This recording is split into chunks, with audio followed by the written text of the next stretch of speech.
ಏನು ಯೋಚನೆ ಮಾಡಿದ್ರೆ ಬಂದು ನೋಡಿದ್ರೆ ಇಲ್ಲ, ನೀವೇ ಫಿಲಪ್ ಮಾಡಿಬಿಟ್ರೆ ಇಲ್ಲ, ಡಿಲೀಟೆಡ್. ಅವ್ನು ಮನೆಯಲ್ಲಿ ಇದ್ದಿದ್ದಕ್ಕೆ ಅದು ಅಪರಾಧ ಅಲ್ಲ, ಮನೆಯಲ್ಲಿ ಇಲ್ಲದೆ ಇರೋದು, ಕೆಲ್ಸಕ್ಕೆ ಹೋಗಿದ್ದಾನೆ. ನಮ್ಮ ಹೆಸರೇನು ಡಿಲೀಟ್ ಮಾಡಿದ್ರೆ ನಮ್ಗೆ ಬಂದೇ ಇಲ್ಲ. 30 ವರ್ಷದಿಂದ ಇದೇ ಮನೆಯಲ್ಲಿದ್ದೀವಿ, 8 ಜನ ಕುಟುಂಬ. ಈಗ ಹೊಸದಾಗಿ ಹೇಳ್ತಾ ಇದ್ದಾರೆ ನಾವು ಸ್ಟಾರ್ಟ್ ಮಾಡೋಕ್ಕೆ ಮುಂಚೆ ಎಲ್ಲವನ್ನು ಫ್ರೀಸ್ ಮಾಡಿದ್ವಿ ಅಂದರೆ ನಮ್ಗೆ ಹೇಳಿದ್ರೆ, ನೀವು ಫ್ರೀಸ್ ಮಾಡಿದ್ರೆ ನಮ್ಗೆ ಹೇಳಿದ್ದೀರಾ ಇಲ್ಲ. ಫಾರ್ಮ್ 6 ಯಾಕೆ ಮಾಡಬೇಕು? ಈಗಾಗಲೇ ಒಂದು 90 ವರ್ಷದ ಮುದುಕ, 80 ವರ್ಷದ ವ್ಯಕ್ತಿ, ಒಬ್ಬ ಹಿರಿಯರು, ಇಷ್ಟು ಎಲೆಕ್ಷನ್ ಮಾಡಿದವರು ಮತ್ತೆ ಹೊಸ ವೋಟರಾಗಿ ನಿಮ್ಮ ಮುಂದೆ ನಿಂತ್ಕೋಬೇಕಾ? ಸೊ ನಿಮ್ಮ ಪ್ರಕ್ರಿಯೆಯಲ್ಲಿ ಸಮಸ್ಯೆ ಇದೆ. ಅವಕಾಶ ಅವ್ರು ಕೊಡಬೇಕು. ಇಲ್ಲ, ಇಟ್ ಈಸ್ ಅ ರೂಲ್ ಅಂದರೆ ದೆನ್ ಸರ್ಕಾರವು ಕೋರ್ಟು ಹೇಳುತ್ತೆ, ಅಥವಾ ನಾವು ಪ್ರತಿಭಟನೆ ಮಾಡ್ತೀವಿ. ನಮಗೆ ಹೇಳದೆ ಹೆಂಗೆ ನೀವು ತೆಗಿತೀರಿ? ಒಬ್ಬನ ಅವನು ಆಲ್ರೆಡಿ ವೋಟರ್ ತಾನೆ, ಅವನನ್ನು ತೆಗೆದು ಹೊಸ ವೋಟರ್ ಆಗೋನು ಮತ್ತೆ ಹೊಸ ಪ್ರಜೆ ಆಗಬೇಕಾ ಈ ದೇಶದಲ್ಲಿ?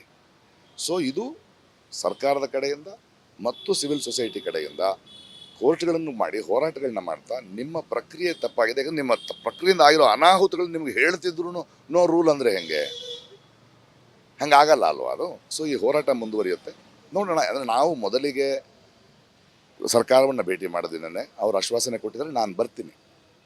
ಅವರು ಇವ್ರ ಹತ್ರ ಮಾತಾಡಿದ್ದಾರೆ, ಅವರೇ ಫಿಕ್ಸ್ ಮಾಡಿದ್ರು. ನೋಡಿ, ಪ್ರಜೆಗಳು ಬರ್ತಾ ಇದ್ದಾರೆ ನಿಮ್ಮ ಹತ್ರ, ಅವರ ಅಳಲನ್ನು ಕೇಳ್ಕೊಳ್ಳಿ.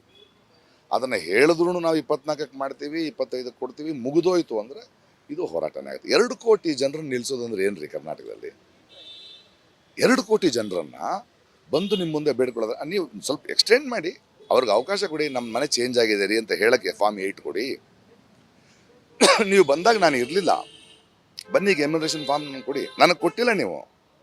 ನಾನು ಕೆಲ್ಸಕ್ಕೆ ಹೋಗಿರ್ತೀನೋ, ತವ್ರ ಮನೆಗೆ ಹೋಗಿರ್ತೀನೋ, ಹಾಸ್ಪಿಟ್ಲಲ್ಲಿ ಅಡ್ಮಿಟ್ ಆಗಿದ್ದೀನಾ, ಏನು ಯೋಚನೆ ಮಾಡಿದ್ರೆ ಬಂದು ನೋಡಿದ್ರೆ ಇಲ್ಲ, ನೀವೇ ಫಿಲಪ್ ಮಾಡಿಬಿಟ್ರೆ ಇಲ್ಲ, ಡಿಲೀಟೆಡ್.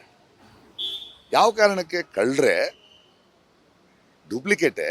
ಅಂದರೆ ನೀವು ಆ ಬೇಸಿಕ್ ಗೌರವ ಕೂಡ ಒಬ್ಬ ಪ್ರಜೆಗೆ ಕೊಡದೆ ಏನೋ ಕಾಟಾಚಾರಕ್ಕೆ 1 ತಿಂಗಳಲ್ಲಿ SIR ಮಾಡ್ತೀನಿ ಅಂದರೆ ಹೆಂಗಾಗುತ್ತೆ? ಎಷ್ಟು ದೊಡ್ಡ ಮಹತ್ವದ ಕೆಲಸ ಅದು SIR. ಹೌದು, ನಾನು ಅದನ್ನೇ ಕೇಳ್ತಿದ್ದೀನಲ್ಲ. ನನ್ನ ಹೆಸರು ಡಿಲೀಟ್ ಮಾಡಿದಿರಿ, ಯಾಕೆ? ಮನೆ ಚೇಂಜ್ ಮಾಡಿದ್ದೀನಿ ಅಂತ. ನಿಮ್ಮ BLOಗೆ ಫೋನ್ ಮಾಡಿದ್ದೀವಿ ನಾವು, ಹೋದ ತಿಂಗಳೇ ನಿಂತಿದ್ದೀವ್ರಿ, ಬಂದು ಕೊಡಿ. ಇಲ್ಲ ಸರ್, ನಾವು ಆಲ್ರೆಡಿ ನೀವು ಇಲ್ಲ ಅಂದ್ರಿ. ಅಲ್ರಿ, ನಾನು ಇದೀನಲ್ರಿ ಇಲ್ಲಿ. ಇದಾದ ತಕ್ಷಣ ನೀವು ನನಗೆ ಫೋನ್ ಮಾಡಿದ್ರಿ, ಹಂಗಾದ್ರೆ ನಾನು ಬದುಕಿದ್ದೀನಿ ತಾನೆ, ನಾನು ವೋಟರ್ ತಾನೆ, ನನಗೆ ಎಮ್ಯುನರೇಷನ್ ಫಾರ್ಮ್ ಇಲ್ಲ. ಆಗಲಿ, ನೀವು ಯಾರ್ರೀ ಡಿಸೈಡ್ ಮಾಡೋಕ್ಕೆ? I am a voter. 17ನೇ ತಾರೀಕು ಫೋನ್ ಕಾರ್ಡ್ ಎಲ್ಲ ಹೇಳ್ತಾ ಇದ್ದೀವಿ. ಇಲ್ಲ ಸರ್, ಆಗಲೇ ಮಾಡಿಬಿಟ್ರು ಸರ್, ಬಿಡಿ. ಮಾಡಿಲ್ಲ ನೀವು ಎಮ್ಯುನರೇಷನ್. ಮತ್ತೆ ಎಕ್ಸ್ಟೆಂಡ್ ಮಾಡಿದಾಗಲೂ ಕೇಳ್ತಾ ಇದ್ದೀನಿ, ಕೊಟ್ಟಿಲ್ಲ, ಕೊಡಲ್ಲ ಅಂತ ಇದ್ದಾರೆ. ನೀವು ಫಾರ್ಮ್ 6 ಇವ್ರಿಗೆ ಮಾತ್ರ ಅಲ್ಲ, ಯಾರಿಗೂ ಕೊಡ್ತಾ ಇಲ್ಲ, ಯಾರಿಗೂ. ಮತ್ತೆ ನಾನು ಹೇಳಿದ್ರು ಕೊಡಿ, ಇನ್ನೊಂದು 3 ತಿಂಗಳು ತಗೊಳ್ಳಿ. ಅವ್ನು ಮನೆಯಲ್ಲಿ ಇದ್ದಿದ್ದಕ್ಕೆ ಅದು ಅಪರಾಧ ಅಲ್ಲ, ಮನೆಯಲ್ಲಿ ಇಲ್ಲದೆ ಇರೋದು, ಕೆಲ್ಸಕ್ಕೆ ಹೋಗಿದ್ದಾನೆ.